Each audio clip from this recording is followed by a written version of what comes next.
আলুটা কেটে নিই, আলুটা কাটছি।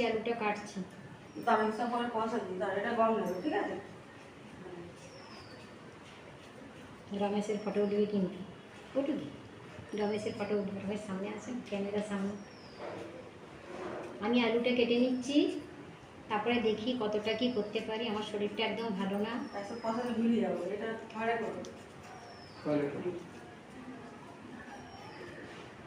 এই দুটোকে আবার এডিট করতে হবে, বুঝেছিস তো? এডিট করে তারপরে ছাড়বি। কালারটা দেবো ভালো করে। আচ্ছা বর্ষা, তুই কালকে আমাকে সাপোর্ট দিসনি কেন বল? দিয়েছিস? হ্যাঁ দিয়েছি। তোকে কিন্তু আমি দিইনি। কেন? কালকে কারেন্ট ছিল না। আমি বহু ফ্রেন্ডসকে কালকে কমেন্ট করতে পারিনি।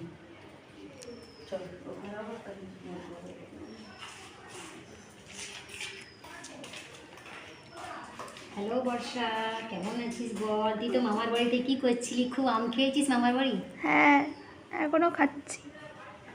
মামার বাড়ি থেকে কটা আম আনলি? 100টা। আমাকে তো একটা খাওয়ালি না, মিষ্টি আম। তুমি তো বললেই না। এখন আম আছে? হ্যাঁ। হ্যাঁ, আমাকে খাওয়াবি একটা আম বর্ষা, ঠিক আছে, আমাকে একটা খাওয়াবো। আম খাওয়াবি বর্ষা। তুমি তো আমার মামার বাড়িতে যেতেই চাও না। খুব ইচ্ছা করে তোর মামার বাড়িতে যাওয়ার, খুব ইচ্ছা। এত সুন্দর সিনারি। এখানে বাগানও আছে। হুম, বাগান আছে। হ্যাঁ বাগান আছে, কত সুন্দর সুন্দর বাগান আর আছে। ধান আছে।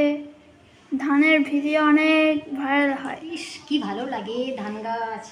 তবিদি তার রাজমামুন, ওরা তো সব দেখিস কি সুন্দর, ওরা ভালো ভালো করে। ওরা খুব ভালো ভালো জায়গায় যায়। আমি তো বেরোচ্ছি না জায়গায়। দেখি আজকে সন্ধ্যাবেলায় বর্ষাকে নিয়ে একটু সাইডে যাব। সন্ধ্যাবেলায় যাব, যদি ঝড় বৃষ্টি না হয় যাব সন্ধ্যাবেলায়। এই বাবা বুড়োটা আসছে না, বুঝবে না তো? হ্যালো বর্ষা, তোর মা কি রান্না করছে বল? মা রান্না করছে মাছের ঝাল আর ভাত। ডাল, আমের ডাল। হ্যাঁ।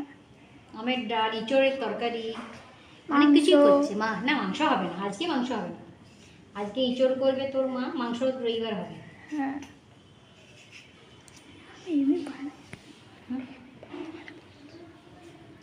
এমনি বানা বানা